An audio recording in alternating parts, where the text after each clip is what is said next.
Welcome to Awakening Souls, a spiritual podcast for the mystics, magical thinkers, sensitives, and spiritual seekers. We are here to explore all things spiritual, from navigating your awakening, developing your psychic gifts, and so much more. Together, with our combined experiences, we hope to help guide you on your path to reconnecting with your soul and the beautiful life that comes after. So come join us on the magical journey of exploring your Awakening Souls. Hey, everybody. Welcome back to Awakening Souls podcast. Today you have Candace and Jennifer and Rose, and we are here to have a terrific conversation and share it with you. Thank you for being here, and thank you for taking some of your precious time to share with us and be part of our lovely adventure here on Awakening Souls. We have an interesting topic today. We're going to talk about your healing versus the collective healing, how those things intertwine with each other. And within that, we want to include discussions of 3D reality and 5D reality. Kind of what are the differences between those two, and how do they impact us as we're going through our awakening journey? Because what happens is we're all on our individual journey, our individual awakening journey, and we're all in different places of that. Whether you're completely asleep and haven't done any awakening at all, or whether you are mindfully on the path, as many of us listening to this are, or there's many people that are awakening, but they're doing it in a very different way than what we're doing, where we're talking about it and really involved. And so we're all mushed together in this planet Earth, trying to have our own individual experiences, but we are totally impacted by one another. It's it's a group effort as well as an individual effort. And so we just want to talk about what that looks like, how you might notice that and see that, and maybe even a few tips on how to navigate that. So I know in my life, I have people that I would consider are not awake. Now, don't get me wrong. This is not a judgment. This is not putting Right. myself on a spiritual pedestal, being like, I'm awake and I've got, all the knowledge, and you lowly people here are just asleep. It is not that at all. It's like we've each decided to be here in this place at this time, at this level of awakening. And that's each of our own individual plans. So then the question is, how do we continue on our journey of growing and healing and learning and living in our most authentic way, but also be in community and relationship with others that may be in a completely different place? Do you guys struggle with that in your lives? I know I do in mine. Oh, yes. yeah. Oh, yeah. Always. Absolutely. I kind of wish my entire family and beyond was awake. Uh-huh. That Uh-huh. would make life so much easier. Going through an awakening, let's define really quick a little bit about what that means, because there's so many different ways that you can wake up. You can wake up and realize, what kind of life am I living? What kind of purpose do I have? What am I doing here? Am I making choices in my life that feel aligned and authentic to what I really desire and who I truly am?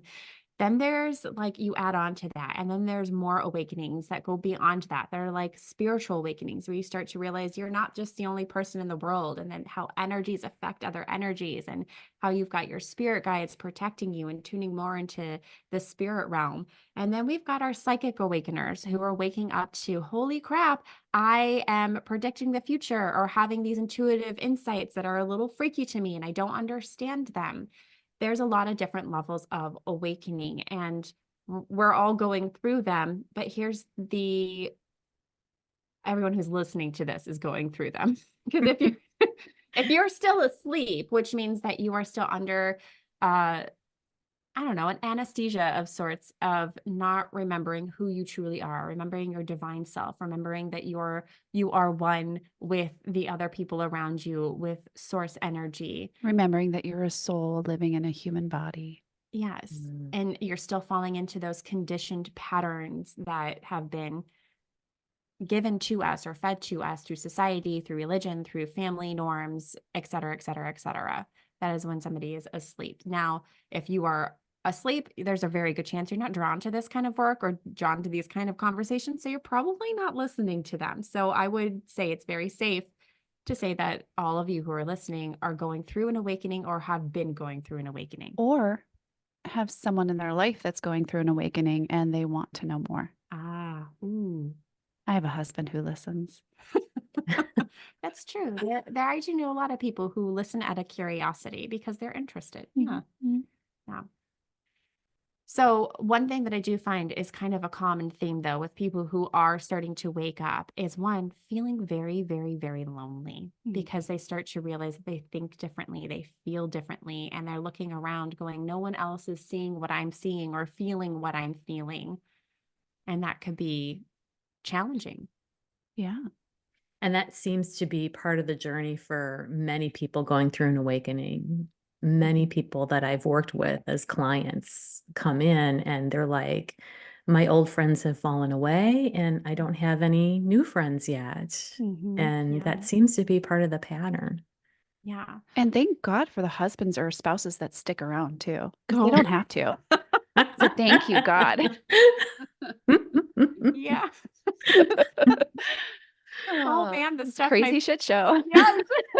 Because there's so much like healing you're doing at the same time because you're waking up to like, oh my God, the patterns I've played, the things that I've been doing, and I want to improve. It's a journey of Mhm. self-growth and self-discovery and self-love A and lot of ups and a downs. lot of ups and downs, a lot of tears shed, Yeah. Mhm. a lot Yeah. of healing Yes. happening. Yeah. So yeah.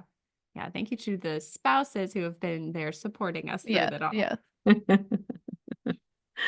Through the good, the bad, and the ugly. Yeah. And the crazy. How about you, Yeah, that Rose? too. Oh my gosh.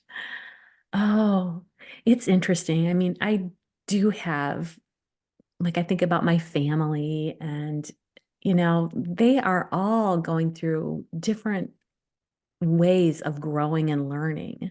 And I might not Yes. define it as an awakening, but we're all, growing and learning and changing and exploring and having adventures together. And so I think that this is definitely a planet or a place where we come to learn and grow, whether you're awakened or not. So I think that's one commonality that we share, which is lovely.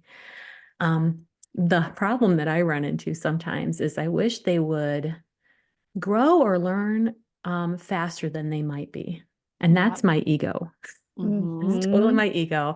And I know that that is so incorrect, though every once in a while those thoughts will flow through my mind. But when we're in relationship with other people that are either, not awakening or doing it at a different pace than, we might think is appropriate, what I keep telling myself is I keep saying, I know nothing. I know Uh-huh. nothing about their journey. I know nothing about their soul contracts. I know nothing about what they came here to learn or to do. Yeah. That is not my place to assess where they're at in their journey, um, Or to judge. or to Mhm. judge, or to even help. I mean, Yeah. that's an That's the hard empath part. thing. Holy cow, have I struggled with that of, oh my gosh, this person in my life is really struggling. I need to get in there and save them, or I need to get in there and offer healing, or I need to get in them, give them advice on how to fix that. And it is Yep. so not my place unless they ask for it, Yeah. So that's Yeah. what's nice about having sanctuary and having a healing business is that people come in and then they ask me for help and then I get to help and it's appropriate. But sometimes that's hard with family when you see them struggling and sometimes you can see the pattern that they're in because it's a pattern that you've been in yourself and you figured out how to manage it or to pull out of it and you're like, it's so simple. You just need to do this, this, and this. But That's not simple to them. You can explain it to them. And if they haven't already started to go through some sort of level of awakening, Mhm. it's foreign Yeah. language to them. They There's just can't absolutely. understand it. no. And I was No. there once too. Me too. Yeah. Remember, Yeah. you couldn't get through to me. I'm like, It just sounds like bullshit, honestly. Yeah. It's like, what Yeah. are you talking Yeah. about? Okay. Manifestation, energy, Right. positive self-talk. Like, how is that supposed to help me in like my real life problems? Yeah. Practice Mhm. gratitude. How is that going to help me? Yep. Yeah, so finding that place of peace of letting each person walk their path on their own, at their own pace, being loving and supportive, of course, and helping when I'm asked to help, and then just allowing it to happen. And another thing that I think is a really interesting idea that I came across is that sometimes people come into our lives purposefully not awake or struggling with patterns to teach us a lesson. Yeah. So it's like, that's that I know nothing yet. And maybe, this person in my life that I'm, so frustrated with because they just won't wake up and see how it is.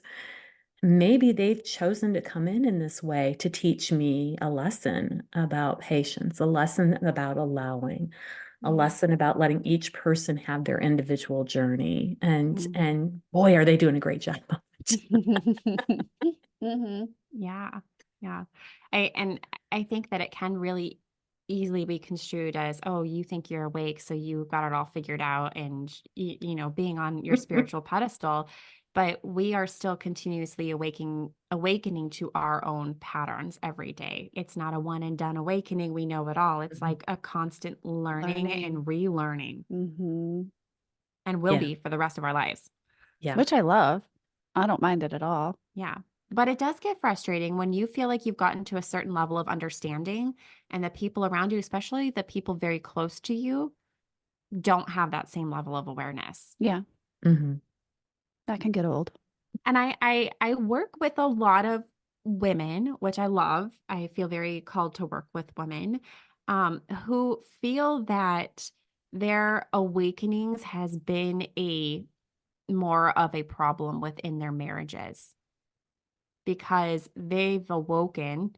I'm putting quotes around that because we're always awakening, but they've awoken and their spouses haven't. So they're moving out of certain levels of thinking, moving into a new level of consciousness and awareness, whereas their spouses haven't yet, that they're still stuck in some of the same patterns, which is kind of what we've been talking about.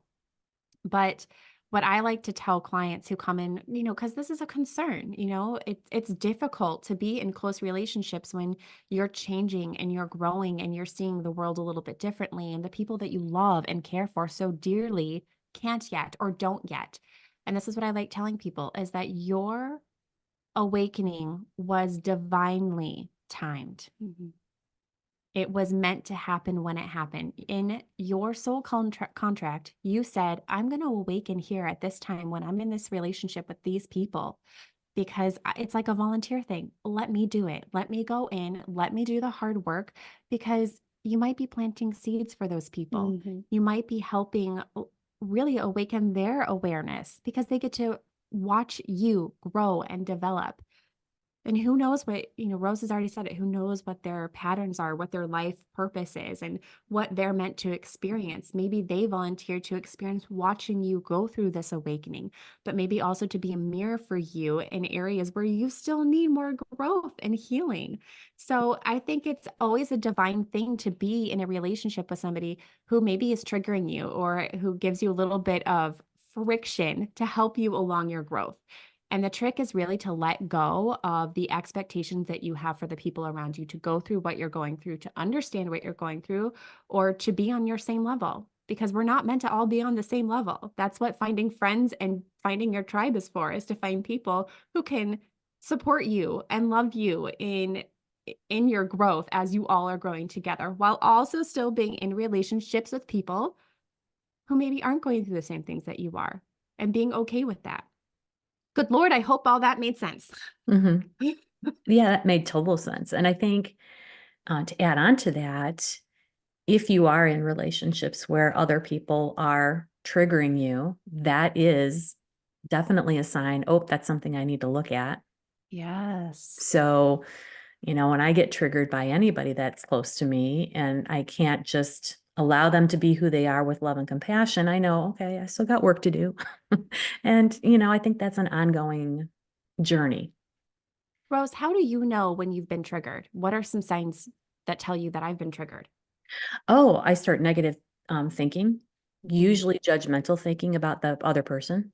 Mm-hmm. So, if somebody does something that I don't, wouldn't normally do, I start getting very judgy and, oh, they shouldn't be doing that. That's wrong. That is so wrong. And then I'll think about all the reasons why that's wrong. And my mind just spirals. And I'm like, okay, I'm getting triggered by that. And usually it's things that are not a big deal. It's like, oh, that person, my husband, he's not doing his laundry. Why isn't he doing his laundry? He's going to have all kinds of laundry stacked up. And then what is he going to do? Oh, then he's going to be using the laundry when I wish I could use the laundry machine. And I mean, that's the kind of thing. That stuff is so not important. Mm-hmm. There's plenty of time for everybody to do laundry in our house because there's only two of us. So, I mean, that kind of thinking is, I know that's a trigger. That's for me that I'm trying to control his behavior because there's fear that I won't be able to get my laundry done, which, is ridiculous. I have Yeah. so many clothes. There's no reason I'm going to ever run out, without having time. So those kinds of things are triggers for me. Also, when I get emotional, angry, afraid, those are triggers. It's like when my energy feels closed off, I know there's things that I'm putting walls up because there's things I need to heal. Mm-hmm. If I'm moving through my life and my energy feels open, soft, gentle, compassionate, and loving, then that's where I want to be most of the time. Mm-hmm. And so, but when things get stressful in life, I just start closing. And I think most people are probably like that. How about you guys? How do you know when you're being triggered?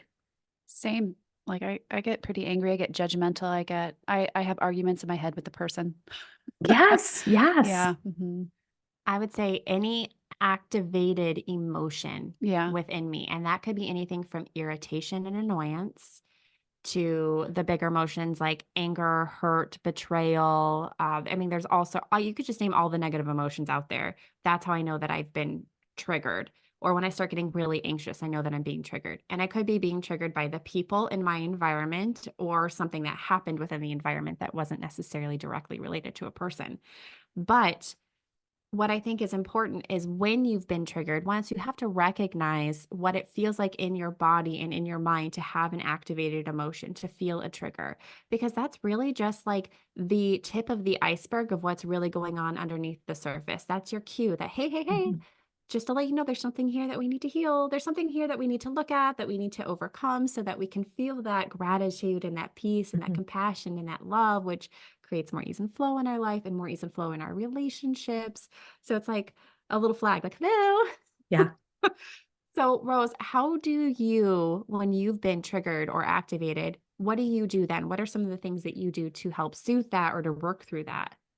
Well, sometimes I do nothing at all and I just let it continue to play because Let it run its course. I just let it run its course, and sometimes like I don't have time for self-reflection or anything, if I'm in a busy day working, then it is what it is.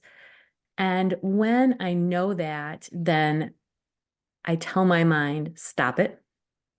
That's not true. And then I replace it with a positive affirmation, Mm, good. you know, Yeah. stop it.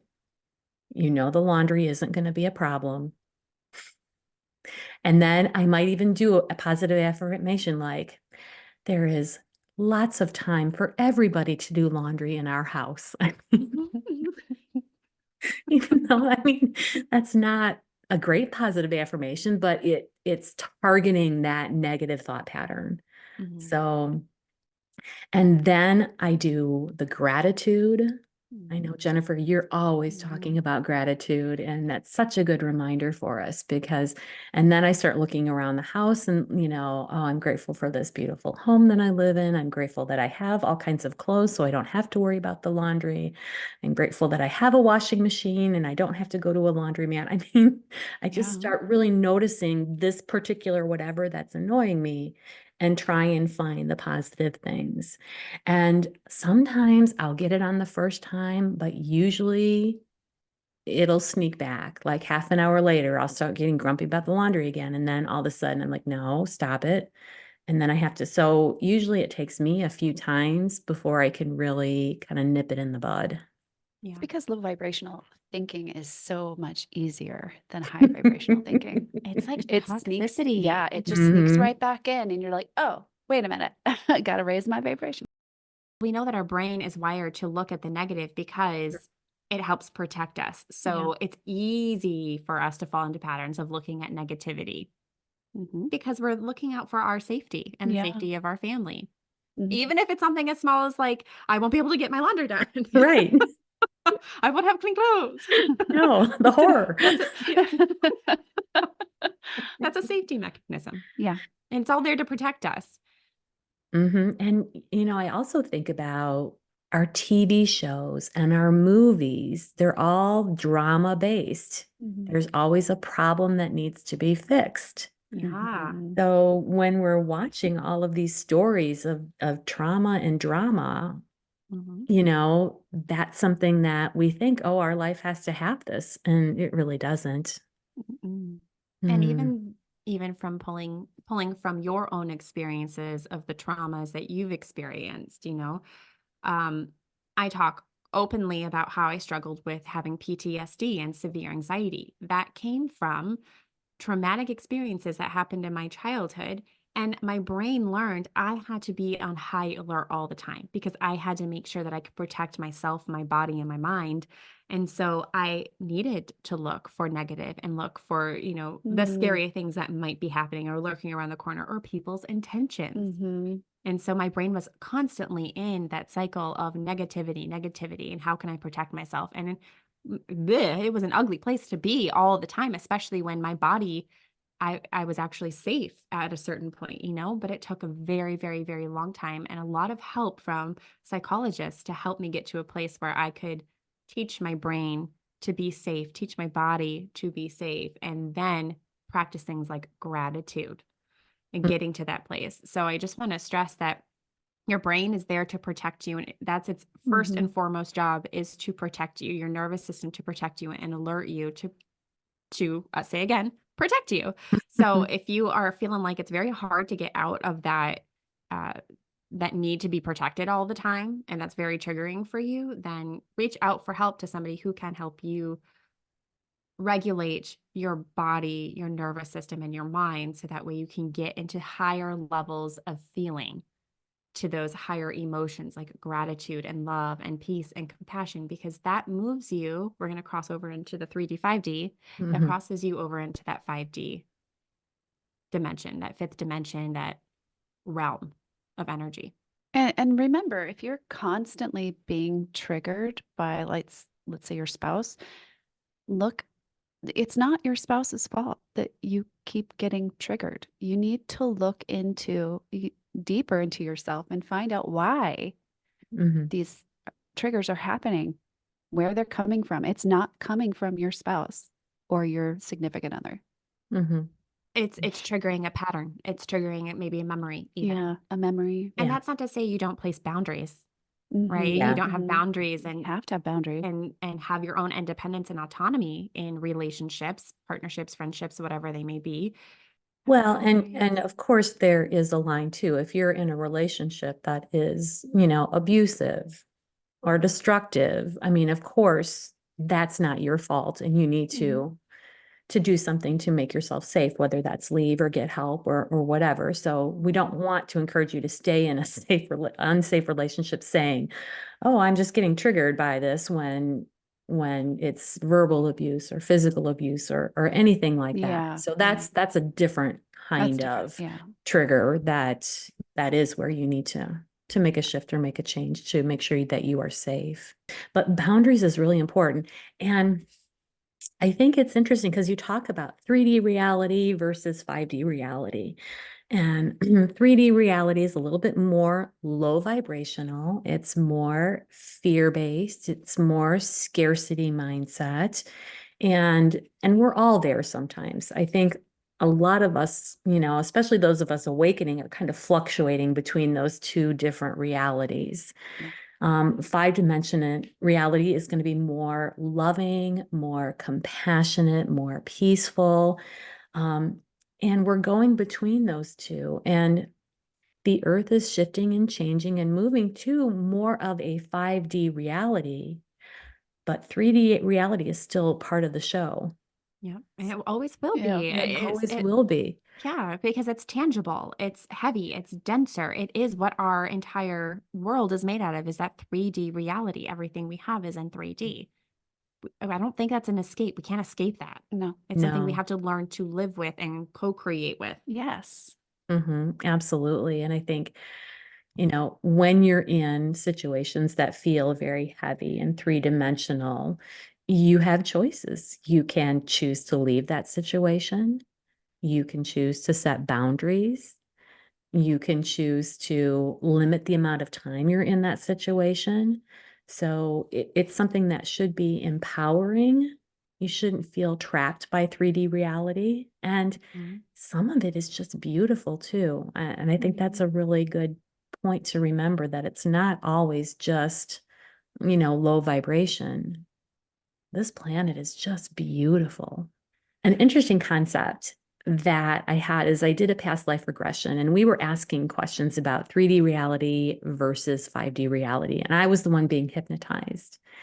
And the image my guides gave me was, they put me in a room, and that room represents my life. And the vibration that I create in that room determines how that room feels and what it looks like. I get control over that. That's my space. But my room is next to all kinds of other people's rooms. And when I'm feeling really happy and good, my vibration starts to influence other rooms in a positive way if they're open to receiving it. Because each person gets to decide what comes into their room. And I just thought that was really interesting. So it's like, you do have sovereignty. You do have the ability to decide what your life is going to be like vibrationally. You can choose how much to let others influence you or how much to let out. And there's always a flow between that. It's like a moving target, depending on what's going on.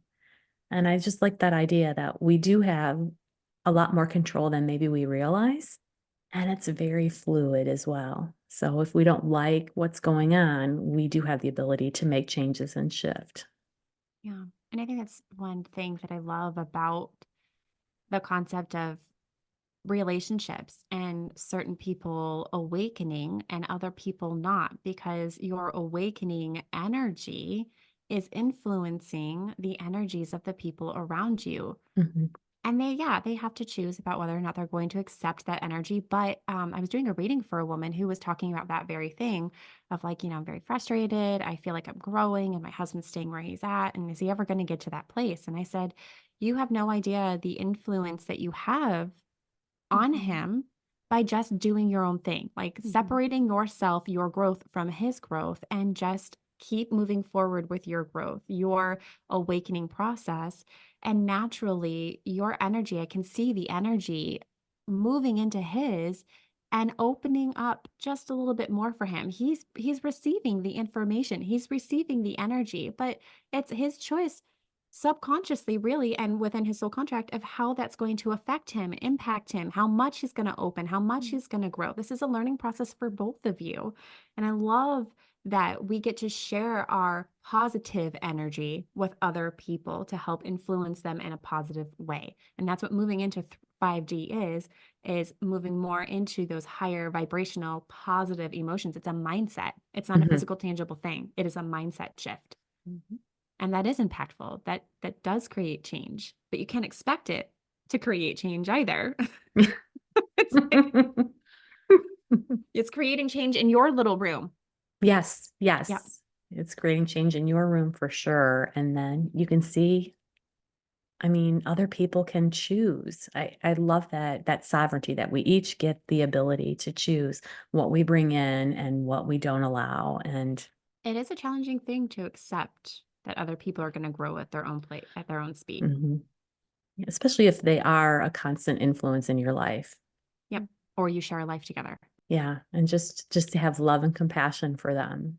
Yeah. One thing that I've been doing recently is when I'm feeling triggered by somebody that I'm close to, I stop.